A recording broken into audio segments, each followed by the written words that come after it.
of the United States has a place in the heart of Old Glory, and our amendment intends to make certain that place is protected. And as we move along in a very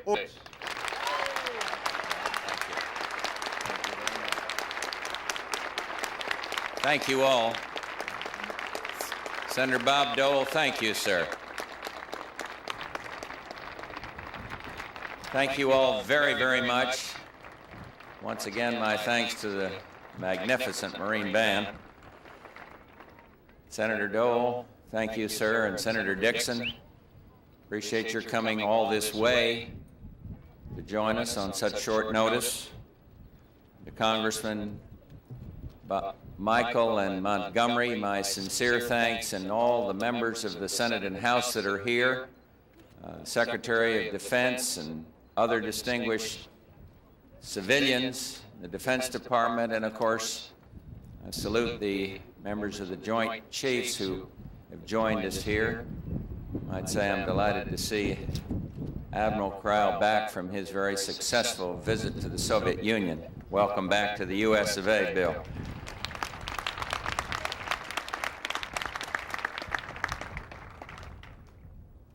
And also our fellow citizens, citizens of this, the freest, most generous nation on God's earth.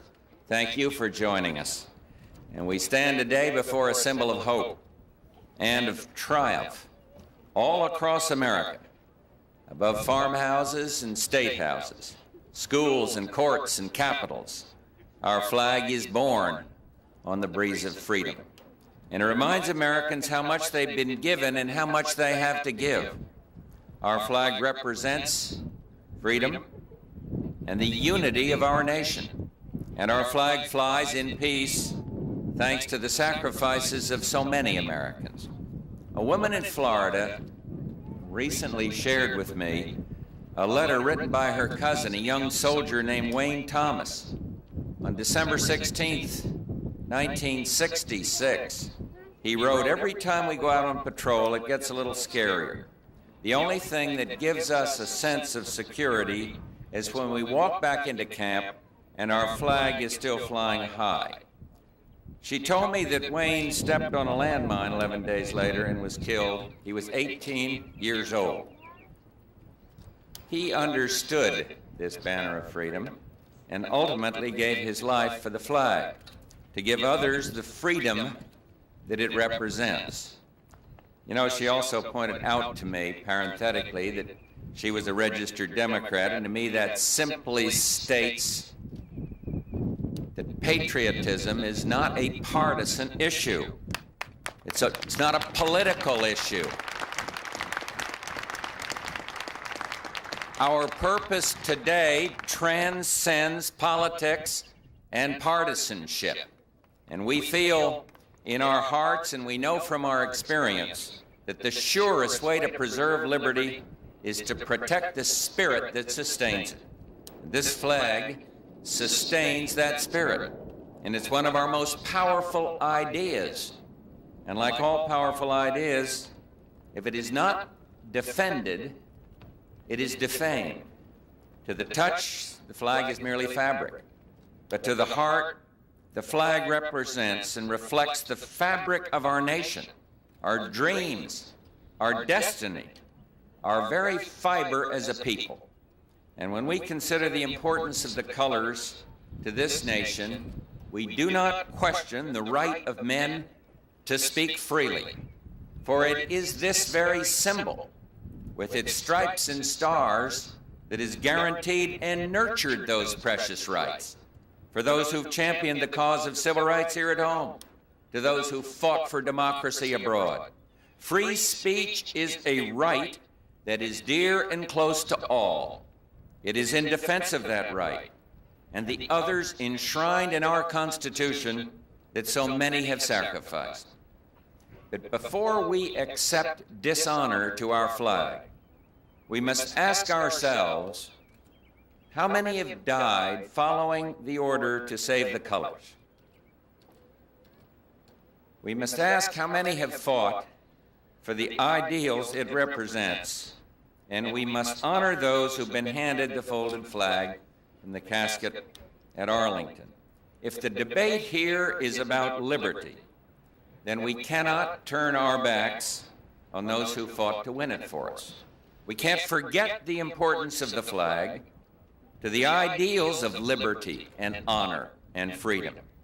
To burn the flag, to dishonor it, is simply wrong.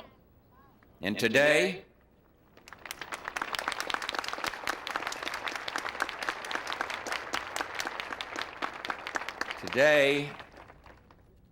we remember one of the most vivid images of our flag, the one you see behind me, Joe Rosenthal's stunning photograph, immortalized in bronze. As you view this memorial, think of its flag and of these men and of how they honor the living and the dead.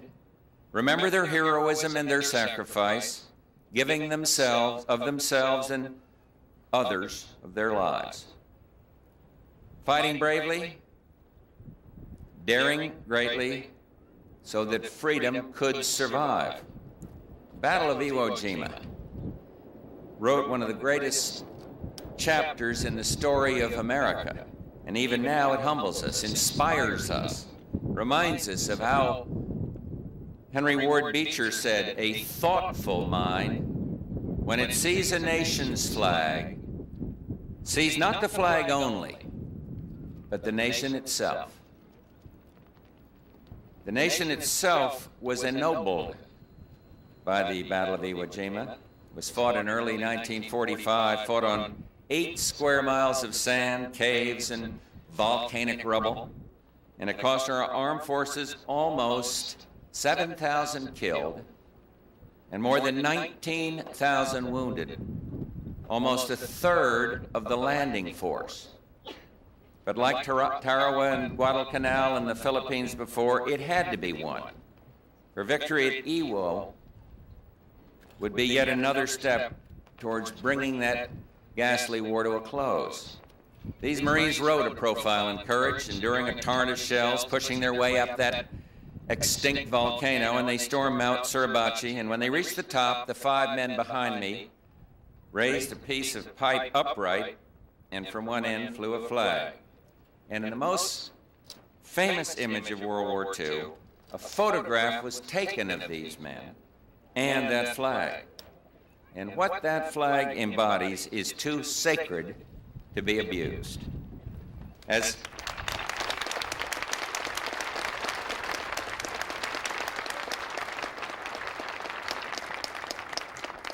Justice Stevens stated so eloquently in his dissenting opinion in the recent Supreme Court case, the ideas of liberty and equality have been an irresistible force in motivating leaders like Patrick Henry, Susan B. Anthony, Abraham Lincoln, school teachers like Nathan Hale and Booker T. Washington, the Philippine scouts who fought at Bataan, and the soldiers who scaled the bluff at Omaha Beach.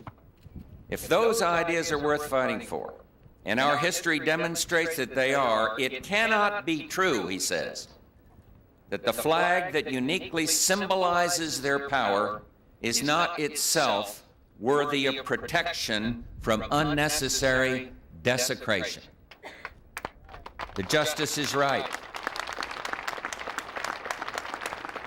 And today, I am grateful to the leaders here and the leaders of the Congress with us in this audience who have proposed a constitutional amendment to protect the flag. Its language is stark and it's simple and to the point. The Congress and the states shall have power to prohibit the physical desecration of the flag of the United States. Simple and to the point. This amendment preserves the widest conceivable range of options for free expression. It applies only to the flag, the unique symbol of our nation. Senator Dole, Senator Dixon, Congressman Michael and Montgomery, I know that you have already taken the lead, but please take the lead, working with others here today in moving this bill forward.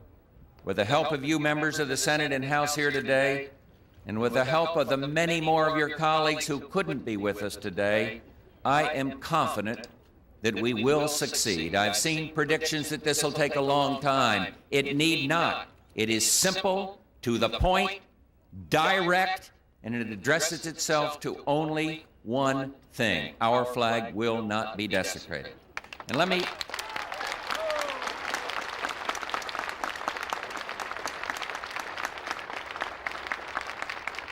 close with a letter from a man named Augusto Moreno, born in Argentina, now a naturalized citizen. He likes to say that he's more proud to be an American than most of those born in this country. I'm not sure he's right about that, but that's what he likes to say anyway. He's very serious when he states, "I am proud to say that my blood is represented on our flag. I was wounded while fighting for democracy with the United States Marine Corps in Vietnam. I am now a disabled veteran. I'm sure that there is not one day that goes by without you seeing the faces of those who were not so fortunate to return as you and I." And he says we must continue our struggle to protect the flag now, as when we were in uniform. If not for us, then for those fallen veterans. We've been entrusted by those who fought for our freedom before us to protect our flag. I cannot allow anyone to desecrate the only symbol of freedom in the world.